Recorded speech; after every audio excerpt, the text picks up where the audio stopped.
Yes, wala pa akong sinasabi. Sinulat ko lang yung formula. Ay, sorry, sorry, sorry. Anyway, good evening or good afternoon pala, no? Medyo gabi na kasi dito. Okay, so we'll be tackling about the IDFT, no? So, if last time we have discussed the x of n and through DFT magiging x of k siya, okay? Right now we are going to have x of k and through IDFT ay magiging x of n siya, no? So, the concept of inverse discrete Fourier transform is not necessarily yung x of n natin dito ay mawawalan na ng complex part.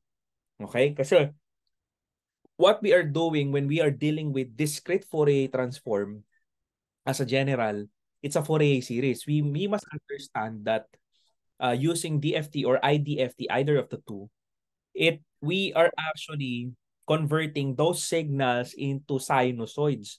And when we talk about sinusoids, nag-express talaga tayo doon. One way of representation of sinusoids is in terms of the complex numbers. So, but right now, kaya wag tayong magtataka na kapag kunwari given tayo ng x of k and we are asked to find for the x of n IDFT or inverse discrete Fourier transform. So what happened? Wag tayong magtaka kung meron tayong may mga j na complex numbers, no? So it's still a part of the IDFT. Okay? And the formula for the IDFT, it will be 1 all over n summation of x of k e raised to j 2 pi n k all over n. Dito pala is instead na k, this would be n equals 0 or k equals 0 pala, sorry. N equals 0 pala yung sa DFT. So this would be k all over k equals 0 and n minus 1. So still the same, the definition of n, small letter n, capital N and K are still the same, no? So again, yung N natin is the number of points, di ba? So that's the uh number of samples, yung N natin, no? And then when it comes to uh number of samples, no? Last, may naririnig ba kayong iba bukod sa akin? So yung K naman, meron ba? O ako lang. Hello? Anyone? Wala naman Wala po. naman po, sir. Okay, okay. So yung K, it depends, no? From 0, 1, 2, until 2n minus 1. Okay. So let's get started. So for example, if we are given x of k equals 1, 0, 1, 0. Okay? Find, or bakit if? Find x of n by IDFT. Okay? The process is the same. Okay? The discrete Fourier transform that we are performing last meeting, it's still the same as if, no, na parang ang nagbago lang dito, may 1 all over n sa labas, tapos meron tayong hindi na negative yung j natin, naging positive na. At of course, napalitan yung x of n natin ng x of k since we are converting x of k to x of n. So what are we going to do here? First things first, if we want to get the x of n of that, we have 1 all over n, once again, the formula. Summation of k equals to 0 to n minus 1. So you have x of k e raised to j 2 pi n k all over n. Okay? So una nating gagawin, we must identify n. N is equals to 4. So we have 4 samples, no? So we have 4 samples of the signal. So that would be 1 all over 4 summation of 0 to 3. Okay, kasi n minus 1, 4 minus 1 is 3. X of k, then e raised to j 2 pi nk all over 4. Yan ang first thing na gagawin natin, no? Ang first thing na isa-substitute natin is yung n. So magiging 2 ito. So ang formula natin, reference would be 1 all over 4 summation of x of k e raised to j pi n k all over 2. So from 0 to 3. So that will be our IDFT equation, no? So ngayon, after substituting the n, big letter n, saka tayo magmo-move sa x of 0. Kasi from 0 to 3 tayo. So mangyari x of 0, 1/4, summation of 0 to 3. Okay, x of 0 tayo. So we have x of 0. Ay, hindi pala. A pa rin yan. Kasi hindi pa naman natin sinasummation. Kaya hindi pa magiging x of 0 yan. So, mangyari dito, magiging x of k, sub natin yung n. Diba? Yung value ng n. So, magiging e raised to j pi times 0 times k all over 2. So, this becomes e raised to 0. Diba? So, e raised to 0 is 1. So, technically, we have 1/4 summation of x of k from 0 to 3 of e raised to 0, which is technically 1. So technically, we can eliminate this as 1. So parang 1/4 summation na lang ito 0 to 3 ng x of k. So perform the indicated summation for x of 0. So that would be 1/4. And then substitute the values of k from 0 to 3. So you have x of 0 plus x of 1 plus x of 2 plus x of 3. So kukunin mo ngayon yung mga values, di ba? X of 0, 1, 2, 3. 1, 0, 1, 0 lang sila lahat. So that would be 1 plus 0 plus 1 plus 0. If I'm not mistaken. Okay, ulit. 1, 0, 1, 0. So tama. So this would be 2 all over 4. Kasi 2 all over 1/4 and that is 1/2. So the value for the x of 0, first term natin would be 1/2 for the IDFT. The same process goes, no? The same process goes. Take note na ito yung pinaka ano natin, reference natin. Ayan. So kapag magkukuha tayo proceed tayo sa x of 1 for every value of x. So you have x of 1, formula natin 1/4 summation from 0 to 3 of x of k e raised to j pi n k all over 2. J pi n k all over 2. So pero nasa 1 na tayo, so gagawin natin, sa substitute natin yung value ng 1 doon sa n, e raised to, take note, n ito n yan, n. Diba sa DFTK yan, pero ngayon, baliktad, n yan. So substitute natin yung n natin. So we have j pi 1k all over 2. Ang pangit atang sulat ko, wait lang. Patagilid Ising ko lang. Table ko kasi di maayos. Okay. So you have 1/4 summation 0 to 3 of x of k, then e raised to j pi k all over 2. Ayan. So yan na yon, x of 1, no? So start natin i-distribute yung summation. So we have 1/4. Of course, yung 1/4 naka-multiply sa buong summation. So ang gagawin mo yan, x of 0 muna tayo. So e raised to j pi times 0 all over 2. Plus you have x of 1 e raised to j pi times 1 all over 2 plus x of 2 e raised j pi 2 all over 2, which cancels, and then plus we have x of 3 e raised to j pi, the k is 3 all over 2. Okay, so evaluate natin. So that would be 1/4 x of 0 multiplied by e raised to 0. Plus we have x of 1 e raised to j pi all over 2. Okay? Plus we have x of 2 e raised to j pi na lang. Okay? Pi na lang yan kasi nag-cancel yung 2. Plus you have x of 3 e raised to j 3 pi all over 2. Okay?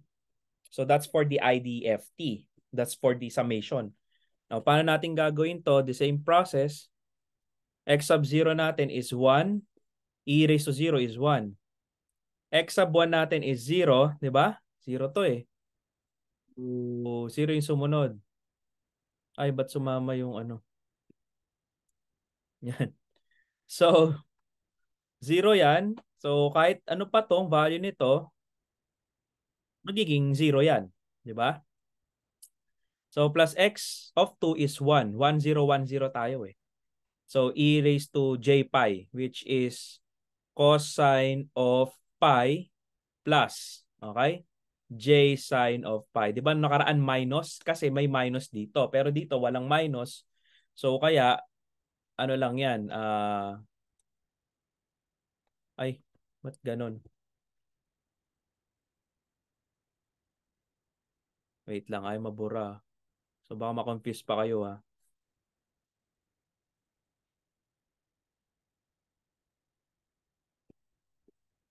Ay, ba't ganun? Wait. Bumababa yung sulat. Wait lang, class ha.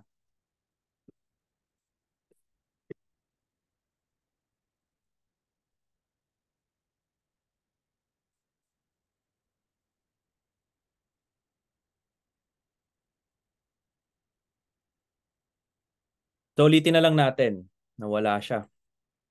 So, ito x of 2, x of 3, plus x of 4, di ba? Magiging e raised to j pi or j3 pi all over 2. So, magiging e raised to j3 pi all over 2. So, 1/4, that would be 1 times 1 kanina, plus 0 ito, e raised to j pi. So, this term would be considered 0, plus x of 2 is 1. No? Tapos ito naman, 0, 1, 2. Yung 2 natin dito would be j pi, di ba? So, e raised to j pi plus x of 3, 1, 0, 1, 0. 1, 0, 1, 0. So, wait lang. 1, 0, 1, 0. Tama ba? Hindi, ito pala. Nadoble ko. Nadoble ko to. Hanggang 3 lang pala tayo. Ayan. So, and then, x of 3 is 0 again. E raised to j 3 pi all over 2. So, nadoble ko lang yung kanina. Ha? Nalito kasi ako nawala yung nagkagulo.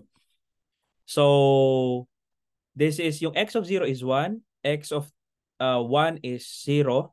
X of 2 is 1. And then 0 ulit. So, this term would be 0. Okay. Saan natin nakuha yung 1, 0, 1, 0? Again, dito sa original function natin, ha? Doon sa original x of k natin. 1, 0, 1, 0. So, doon nakuha yon.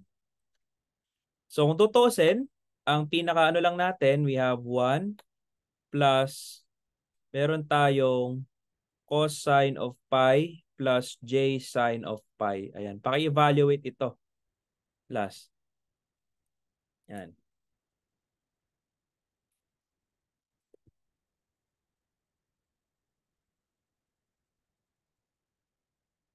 Evaluate nyo to.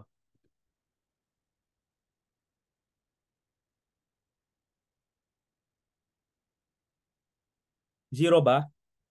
Ay, hindi siya 0.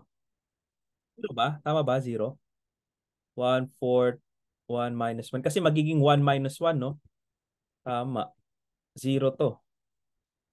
So, 1/4, then 1 plus 0, then minus 1 ang sign pi. Tama ba, class? Ayan. 0. So, 0 siya. So, either yung cosine or yung j sin pi, maging ano ba yung magsi-0 dyan? Yung post Yung cos. time Tama. frame magiging Yung cos. negative 1.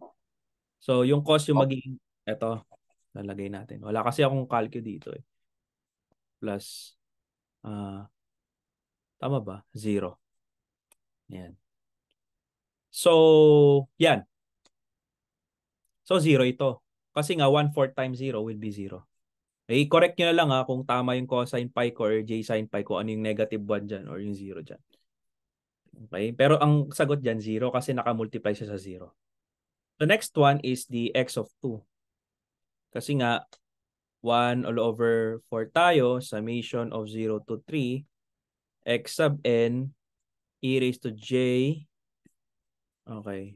Yung equation natin, pi n k all over 2. That will be pi n k all over 2. So, papalitan natin ng 2. So, magiging, by substituting the 2 no, sa ating n, that would be j pi 2 times k all over 2. So, this would cancel out. Yan. So, that would cancel out. So, leaving us with 1/4 summation from 0 to 3 of x of n e raised to j pi k. Okay, that is for x of 2. Okay? So, and then perform the 0 to 3. Perform the summation. No? So, from 0, mangyayari, that would be x of 0. Okay? And then we have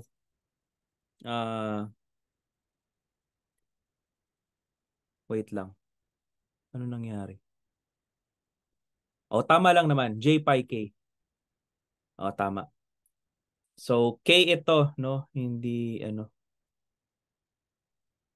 Bakit n ang sinusulat ko? K yan. K, K. Sorry, sorry. Ayan. So, this is k, not n. Kaya sabi ko, parang mali ah. Dapat k ito. Kasi IDFT nga eh, di ba? So, k naman to. So, x of k. Okay? So, x of k, that would be e raised to j pi 0 plus x of 1, that would be e raised to j pi plus x of 2, that would be e raised to j 2 pi plus x of 3, lastly, that would be e raised to j 3 pi. Okay? So, do it. Alam natin na itong term na to, that would be 0 kasi nga may x of 1, 0 yan. Tapos itong x of 3, 0 din kasi 1, 0, 1, 0 siya. So mas napadali yung ating computation. Ito rin, e raised to 0. So 1 times 1 din to. Plus x of 2 lang, ito na magiging 1 din ito, yung x of 2. Kasi 1, 0, 1. Diba? Yun yung formula, yun yung ating given. So magiging 1 din to. So cosine 2 pi. So cosine of 2 pi plus j sine 2 pi. Yan. So that would be 1/4 times 1 plus ano to? Ano yung cosine 2 pi, guys?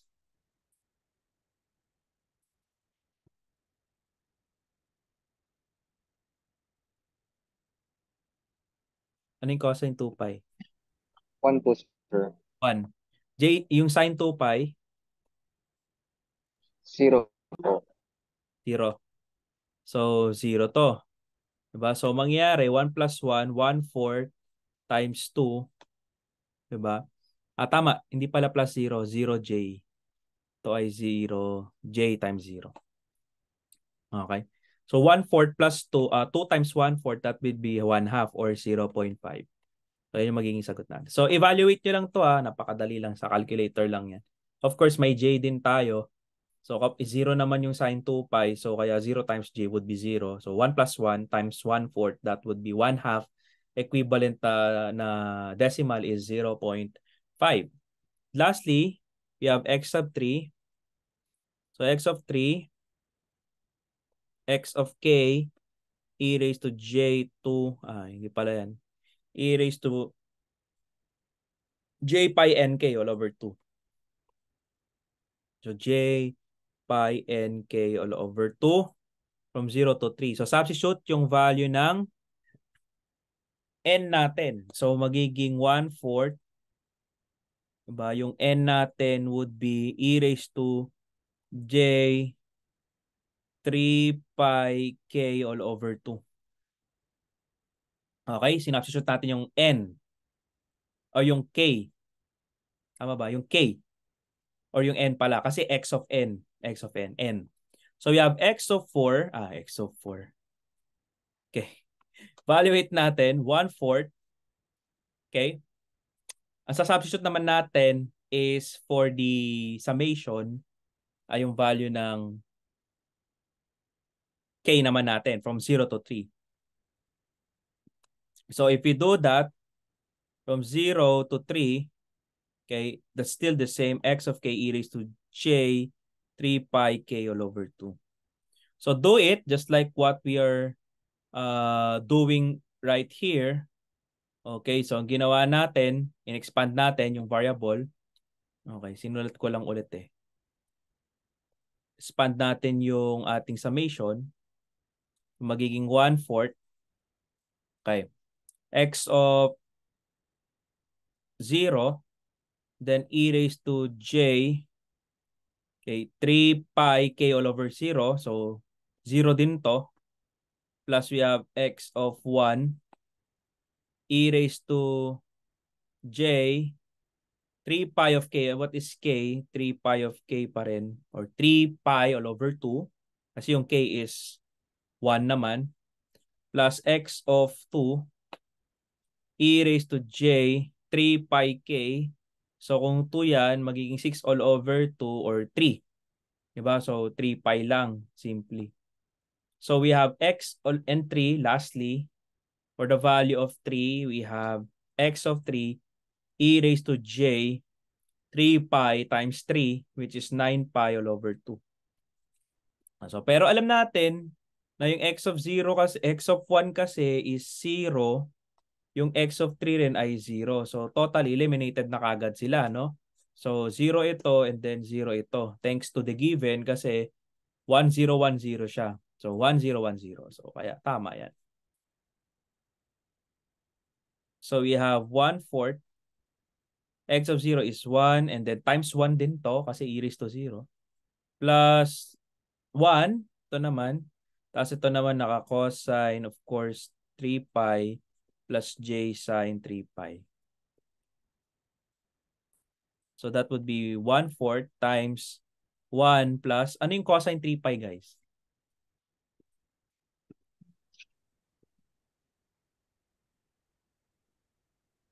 -1, sir. Negative 1. And sine 3 pi? 0 po. 0. So kaya, yan, parang ganun. Mangyari dyan, magiging 1/4 times 0. So 0. So technically, your x of n, okay, from x of k, naging ano na siya. Ano yung mga value niya? 0.5,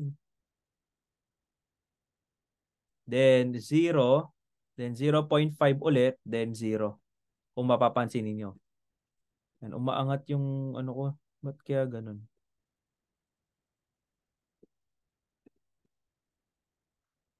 Oh, nakikita nyo ba guys?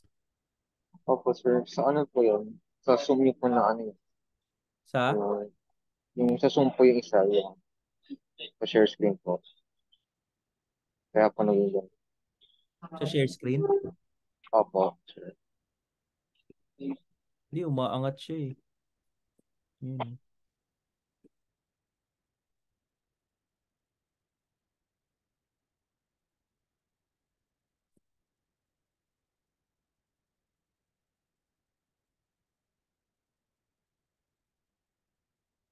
Hindi naman ako naka-annotate.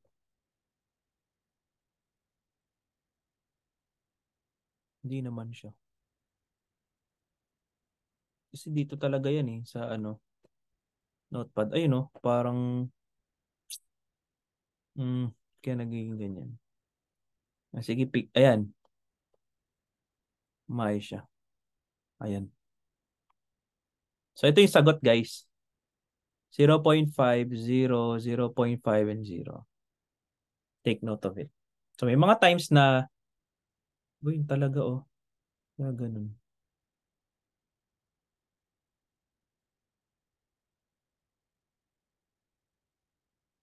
Ayan yung sagot. So, wait lang ha.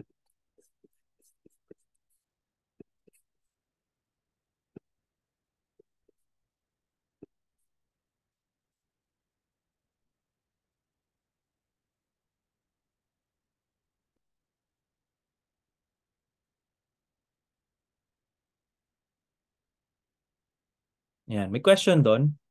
Basically, parang the same lang. Pinagkaiba lang yung formula. No? So, and we are converting from x of k to x of n na siya. Nakakasunod naman so far. Doon. Kaso naman po. Ito Mm. po. So, yung unahin yung capital N, then ang isusunod natin is yung K. Diba? Or yung N na maliit. N muna na malaki, N na maliit, substitute, tapos kunin nyo yung summation. Okay, by substituting the K. Yan. Wait lang.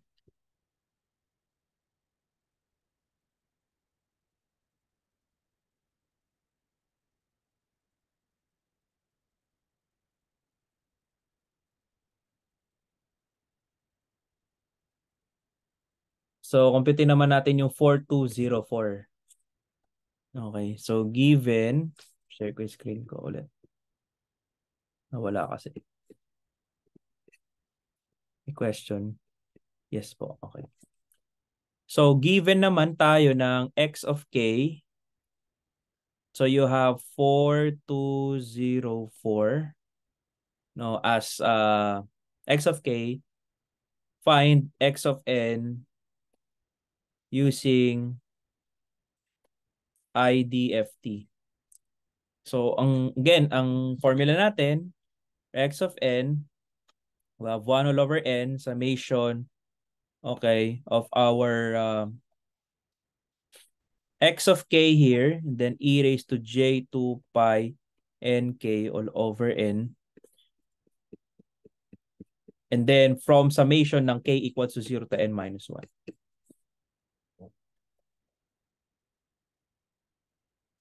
Okay, so ang n natin in this case is 4. Ganun pa rin, 4 pa rin. Gamit ako ng ibang ink. So ang magiging formula natin would be 1 all over 4 summation of 0 to 3 x of k e raised to, ganun pa rin. Parang ganun yung magiging formula natin. J2 pi, okay, nk all over 4. So cancel to, you have 2.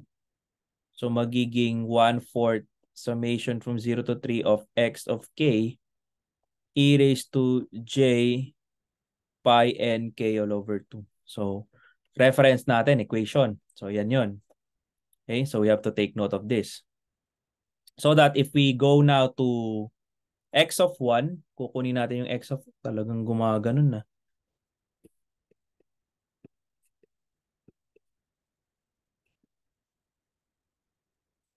So, hindi naman ako nagsusulat dun sa F, sa ano. Ngayon lang to nagkaganito. Hindi naman ako nagsusulat dun sa share screen mismo ng annotation ng Zoom. Naggaganito siya. Hindi kinakaya yung lesson. No? Wait lang. Sara ka ulit. Yan. Pag sinasara ko, nawawala. Yan. So again, that would be our given equation. So pag pumunta tayo ng 1, x of 1, burahin ko lang. X of 1, that would be 1/4 summation from 0 to 3. Ang n natin will be 1. E raised to j pi k all over 2. Okay? So ngayon, summation 1/4.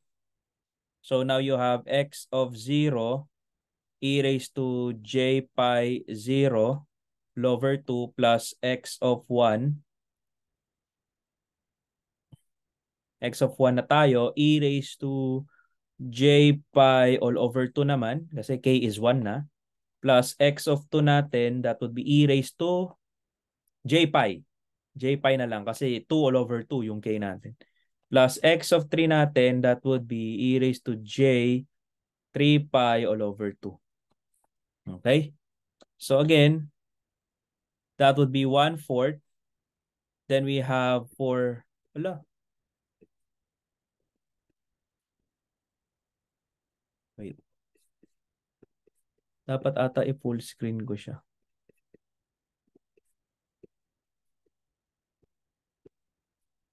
Ang kulit nito ah. Wait lang.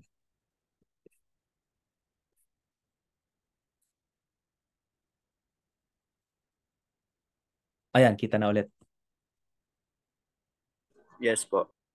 So 1/4, yung x of 0 natin is 4.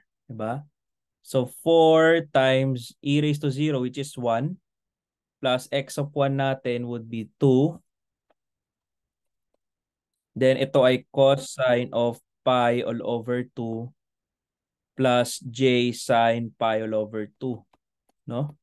So itong x of 2 natin, 0. 0, 1, 2 eh. So 0 to.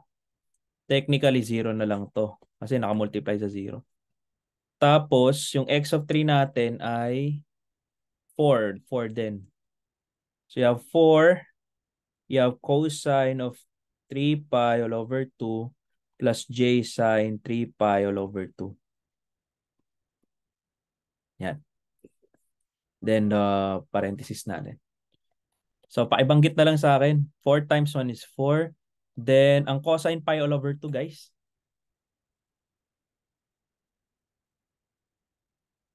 Ilan? 0 po. 0. Okay, and then plus sine pi all over 2. 1. Ilan?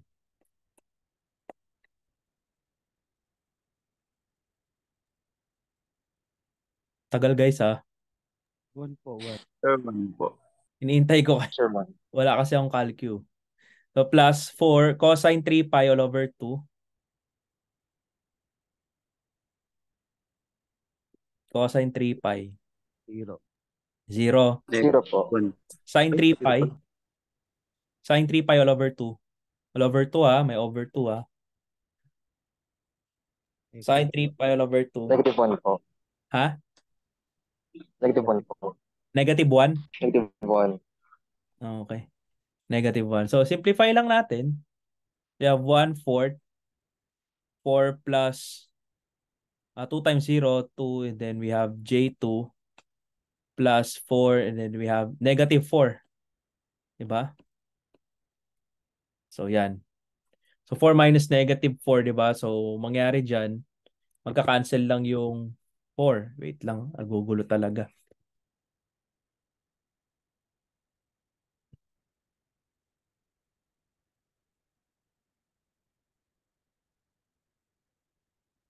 Wait ha.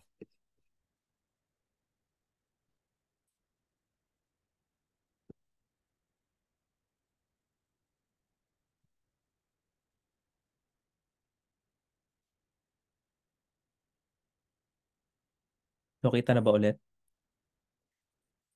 Yes po. Sir, tanong lang po. Sige. Sir, nagsimula po agad sa x of 1. Ayo nga no, bakit x of 1? X of 0 dapat, guys. Oh, by the way, kung x of 1 na to, tignan natin ha. X of 1 yung nagawa natin. Tama?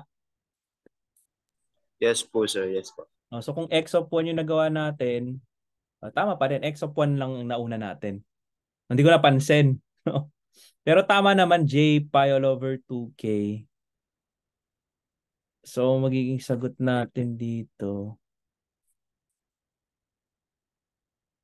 Ito ay negative 4j. Tama ba?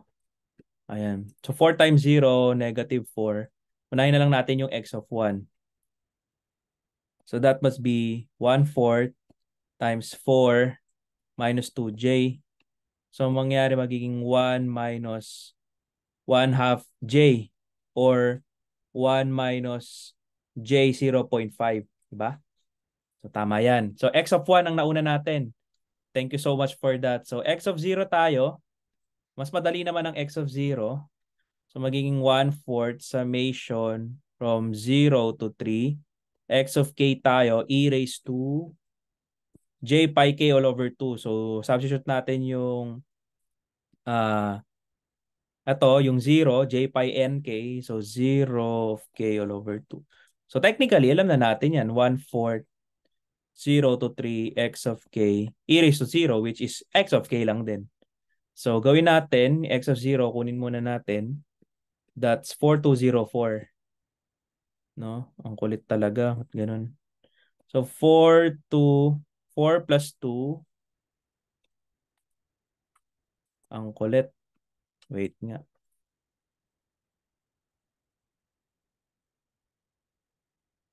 I-restart ko lang yung aking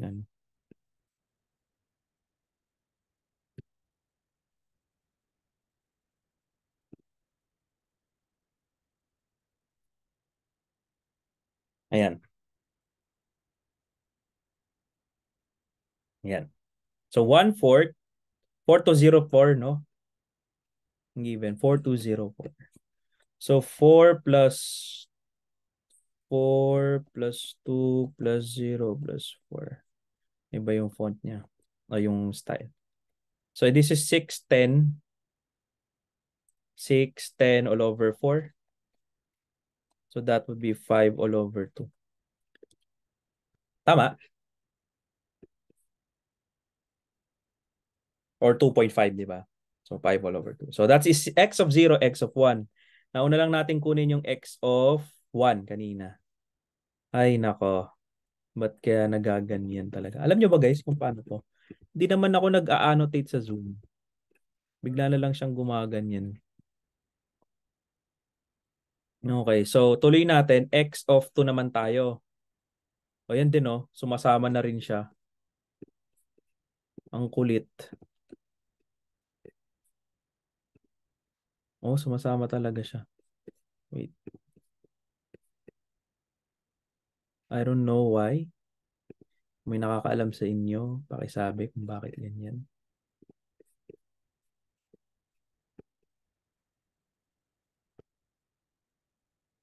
Okay, so x of 2 tayo. Again, your x of 2 will be 1/4 summation from 0 to 3 of x of k. Pinaka-formula natin, e raised to j pi 2 times k all over 2. So, kinuha muna natin yung, sinabstitute muna natin yung value ng n, no? Which is 2. So, as you can see, this would cancel. So, that would be 1/4 summation of 0 to 3 of x of k e raised to j pi k. So, summation. So, you have x of 0 e raised to 0. Okay, because of k equals 0 plus x of 1 e raised to j pi plus x of 2 e raised to j 2 pi plus x of 3 e raised to j 3 pi. Okay, 4204. So we have 4 times 1. Tama ba? 4204, di ba? 4 and then plus, this is 2. X of 1 is 2. Okay, ej pi is cosine of pi plus j sine of pi. So 4, 2, ito ay 0. So ibig sabihin wala na to kasi x of 2 is 0. Any number multiplied by 0 will be 0. Then we have 4 as this one. We have cosine of 3 pi minus j sine or plus j sine 3 pi. Okay. So that would be 1/4 4 plus 2. What is cosine pi? Negative 1 po. Ha? Negative 1. J sine pi. Sine pi. 0 po. 0. So, and then cosine 3 pi, guys. Negative 1 po. So, negative 1. Either naman negative 1 lang yan, positive 1. J sine 3 pi. So, J to. 0. Yes po. Okay. So, 0. Yan na yun. Simplify lang. We have 1/4. We have 4 minus 2. Okay. Minus 4. Tama ba? 4 minus 4. Ayan. So 4 minus 4, negative 1, 1/5 ang sagot. Ay, negative 0.5. No? So kung negative 0.5 yan, wait lang. Nagugulo yung screen ko. Ayan. So this would be, uy, ayaw talaga niya. This would be negative 1/2. Kasi 4 minus 4, negative 2 all over 1/4, negative 1 or negative 0.5. So that would be x of 2. Ay, yun. Yun, kumapit siya bigla. Exit ko na sana eh. X of 3, lastly, apit na. We have 1/4 summation of from 0 to 3 of x of k e raised to j pi 3. Diba? K all over 2. So kasi j pi nk. Diba yung formula natin is ito, j pi nk. So naging 3 na tayo. So ang nangyari na pi j pi 3k all over 2. Okay, or j 3 pi k all over 2. So we have 1/4 summation from 0 to 3 of x of k e raised to j 3 pi k all over 2. Okay? So summation tayo, 1. So you have x of 0, so this would be e raised to 0, plus you have x of 1, okay, that would be j 3 pi all over 2, plus x of 2, that would be e raised to 3 pi, j 3 pi lang. Kasi pag sinabshoot mo yung k dyan, magiging 2 all over 2, so 3 pi lang. And anyway, yung x of 2 is 0 din naman, 4202, di ba? 420, tama ba? So, yun. So, and then x of 3, e raised to 3 times 3, j 9 pi all over 2. Kasi 3 times 3. No? So, 4204. 4204 pala. So, again, this would be 1/4. 4 times 1. So, this would be 2 cosine of 3 pi. Nakita na natin to kanina. Plus j sine 3 pi all over 2.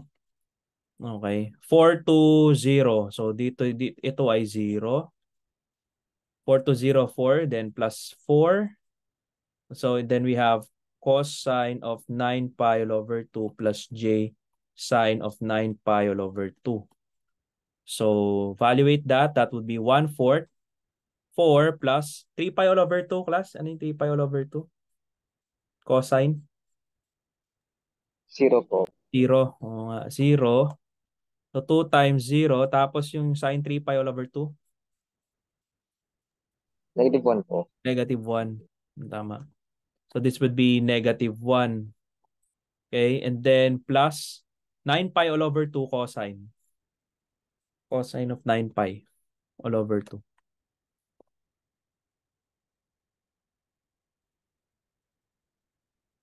9 pi all over 2. 0 po. 0. 0 din.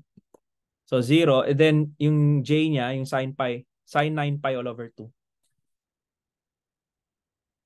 Imaginary part. 1, negative 1. 1 po. 1 po. 1. So kung 1 yan, ayun. So you have 1/4. You have 4 plus negative j2. No? Kasi 2 times negative is 1 plus j4. Okay, so parang 1/4, lumalabas sa 1/4. 4 plus j4 minus j2. So we have 1/4, 4 plus j2. J4 minus ano di ba? So that would be, dito na pala.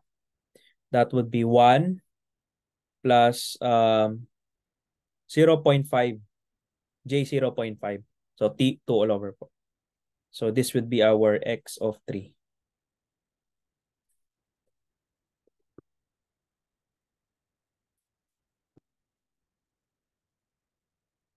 Okay, so ang sagot natin would be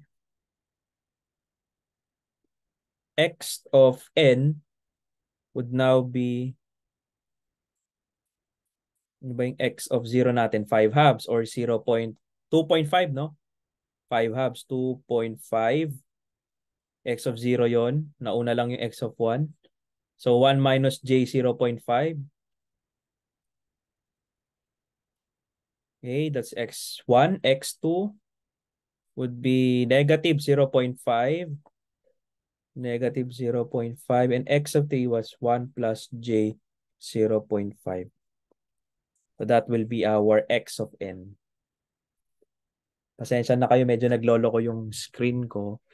Kaya pabalik-balik tayo kanina. Pero ngayon medyo okay na siya. That will be our answer.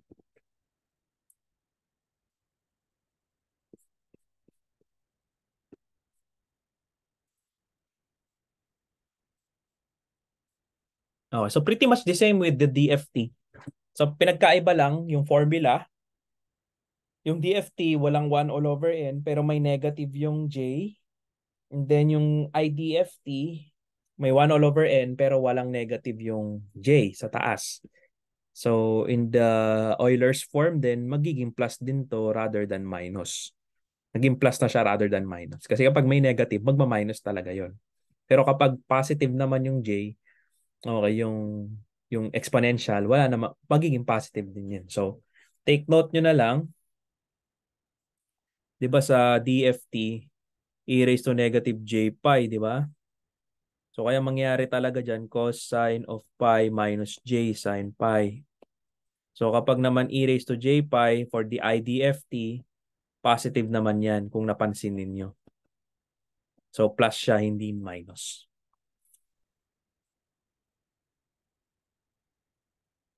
So of course, sa exam niyo, of course, complete solution, 'di ba? So what we are doing na solution ngayon, wag din kayong gagamit ng ibang solution, rather than sa tinuro ko. So that would be a no-no kasi hindi ko naman tinuro sa inyo yung ibang solution, 'di ba? And this is the discrete Fourier transform talaga, DFT, no? So ayan. So pag hindi ganito ang solution natin, hindi acceptable 'yun kasi hindi ko naman tinuro 'yun yung iba, 'di ba? Pero wala namang ibang way. Sinasabi ko lang to siguro nung mga past, no, yung sa convolution, yan sa inyo may gumawa ng iba, no, na method, pero it's not counted because yun nga dahil hindi ko naman tinuro yun, 'di ba? Ayan. Right? So question with regards to this. Para bigyan ko na lang kayo ng ng set work. Para Wala naman po, sir. Kaya naman as long as na ma-view yung notes, ma-guided ng notes, then ma-practice, no? Ayan. So you can practice, no? So bigyan ko kayo ng practice sheet. Okay. So for your set work, okay, kahit di naman ngayon ipasa. Okay? Guro kahit hanggang bago tayo mag-exam ng Thursday. No? So para lang talagang ma-practice ninyo both DFT and IDFT because we'll be having a quiz on Thursday. So gawin ninyo from x of k to x of n, no, yung following. So we have negative 1, 2, and 5. X of k to x of n. Okay? So pangalawa, you have your x of k. So 3 point ito, gawin natin, maggawa tayo ng 5 points. 0, negative 2, 1, 2, 3. Okay, so this is 5 points. 0, 1, 2, 3, 4. 5 point. IDFT. Ayan. So try nyo yan. Okay. Make a good screenshot of your seat work. No? So ang deadline naman nito is sa Thursday pa. Okay, just before you take the exam. So try this. And make sure na screenshot ninyo ha. Ako screenshot ko na nga. Para sa send ko sa ano. Ayan. So may questions kayo, balik kayo sa video or ask nyo lang sa akin. Kasi the same process lang naman yan sa discrete, no? Discrete Fourier. So if alam natin mag-discrete, babalik ta rin lang natin sa IDFT. Yan. So instead na x of k, gagawin nating x of n. Instead na x of n, gagawin nating x of k. Sa IDFT, baliktad x of k, x of n. Okay? Question? Wala naman.